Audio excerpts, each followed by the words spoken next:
मांग की, बिहार के लिए विशेष पैकेज की बात की, लेकिन न जाने क्या वजह है कि बिहार सरकार की मुंह में अब की बार पट्टी बंद गई और बिहार के विशेष राज्य के दर्जे की बात इसने कहनी छोड़ दी। अरे चमड़े के जूते कौन पहनते? बड़े पहनते हैं ना, गरीब थोड़े पहनता है। गरीबों को तो चाहिए, उनको नौकरियां चाहिए, प्लान नहीं रुक रहा है। खास करके बिहार की काफी अनदेखी हुई है। कौवा को कबूतर बोलने देने से कबूतर नहीं हो जाता, शब्दों से मामला हालात नहीं बदलते हैं, कार्यशैली बदलनी पड़ेगी। आज के दरमियान में पुलिस की जो कारकर्दगी है वो कैसे संतोषजनक नहीं।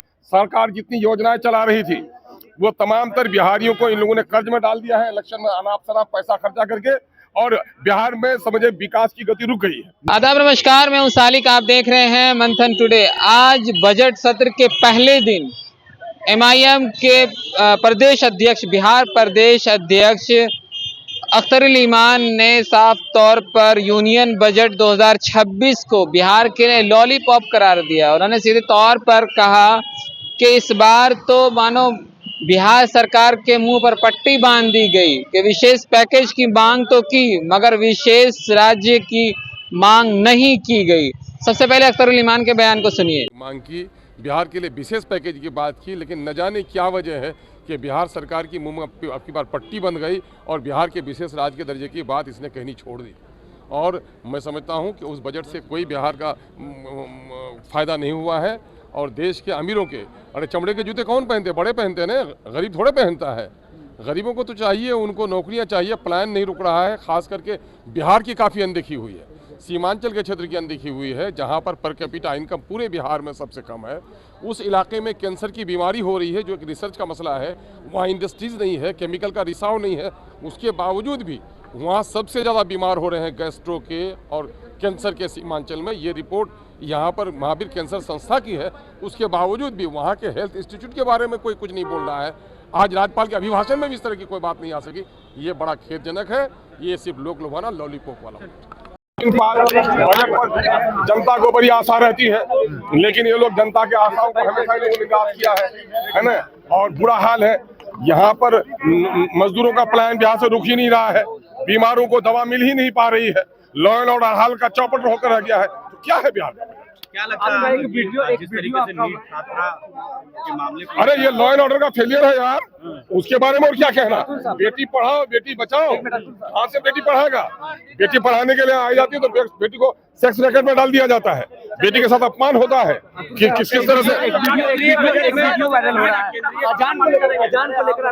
अरे दावा करना, कौवा को कबूतर बोलने देने से कबूतर नहीं हो जाता, शब्दों से मामला हालात नहीं बदलते हैं, कार्यशैली बदलनी पड़ेगी। आज के दरमियान में पुलिस की जो कारकर्दगी है वो कैसे संतोषजनक नहीं है।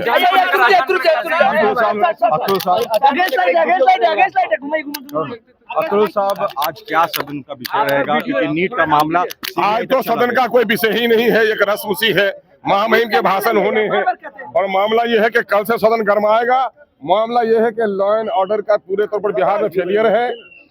यहाँ पर गरीबों का प्लान नहीं रुक रहा है, गरीबों के बच्चों को पढ़ाई लिखाई नहीं मिल पा रही है, किसानों के मुद्दे नहीं सुलझ रहे हैं, कटाव का काम है, विस्थापित लोग हैं, इनकी कोई देख रेख नहीं हो रही है, ग्रामीण सड़कों का निर्माण रुका हुआ है।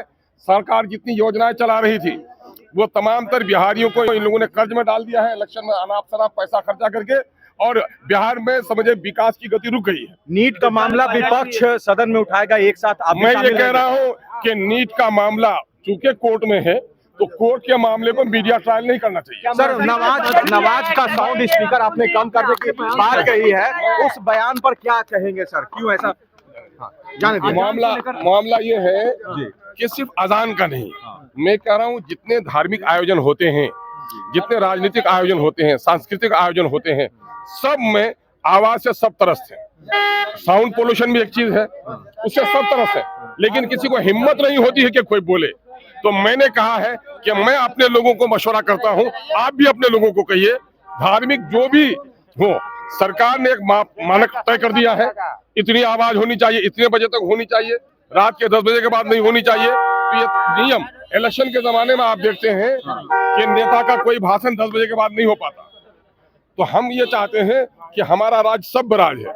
आज बहुत सारे लोगों को कहना है कि रात के 2 बजे तक जो जगते हैं वो बीमार पड़ते हैं, चाहे वो धार्मिक आयोजन हो या सांस्कृतिक आयोजन हो। ये सारे मामले रात 10 बजे के बाद बंद नहीं होने चाहिए। मगर सुबह 4 बजे जो अजान दिया जाता है, क्या उस पर भी रहे? उस पर भी कुछ अरे बुलबुल की आवाज पे भी चहक पे पाबंदी लगा दोगे, है ना? अरे ये तो सुबह होती ही है इसलिए कि लोगों को जगाया जाए। परिंदों की झंकार नहीं सुनते हो? परिंदों की वो सुरीली आवाज नहीं सुनते हो? क्या उन परिंदों के मुंह भी बंद कर दोगे? सभी लोग, मंदिर में घंटा भी सवेरे बजता रहा है, अजान भी सवेरे होती रही है। हमें रात को सवेरे सोने और सवेरे जगने का पाठ तो हमारे पूर्वजों ने पढ़ाया है, तो इससे सवेरे जगने से कुछ नहीं, बल्कि ये तो हमारी परंपरा रही है। मस्जिद में अजान हुई है, पंडित जी जगकर मंदिर गए हैं, मंदिर में घंटी बजी है, मुल्ला जग के अजान दिया है, ये तो हमारी परंपरा रही है। होनी चाहिए परंपरा भाई, मैंने ये कहा सिर्फ अजान के बारे में नहीं, तमाम तर धार्मिक, राजनीतिक और सांस्कृतिक जितने भी आयोजन हमारे होते हैं उसमें आवाज को एक डिसिप्लिन वे में जो मानक मंडलों से मुताबिक। तो आपने सुना किस तरीके से उन्होंने कहा कि बजट जो है वो अमीरों के लिए बनाया गया है, कि जूते जो लेदर के जूते होते हैं वो बड़े लोग, अमीर लोग पहनते हैं, जो निचले दर्जे के लोग हैं उनको तो रोजगार चाहिए, पलायन असल मुद्दा है। लेकिन इन सब चीज़ों को लेकर के कुछ भी नहीं रहा इस बजट में। और अजान पर उन्होंने जो एक बयान दिया था जिसके बाद एक विवाद खड़ा हो गया, उसको लेकर के आज जवाब देते हुए कहा कि हमने एक शुरुआत की है कि जिस भी धर्म में इस तरीके से माइक पर अजान या कोई भी भजन हो, वो हम पोल्यूशन, वॉइस भी एक पोल्यूशन है, उसको रोकने की बात कर रहे हैं। हमने कहा कि हम शुरुआत कर रहे हैं अपनी तरफ से, आप भी कीजिए। तो इस रिपोर्ट में इतना ही, हमारे साथ बने रहिए। आप देख रहे हैं मंथन टुडे, तो हमारे चैनल को लाइक और सब्सक्राइब कीजिए। धन्यवाद।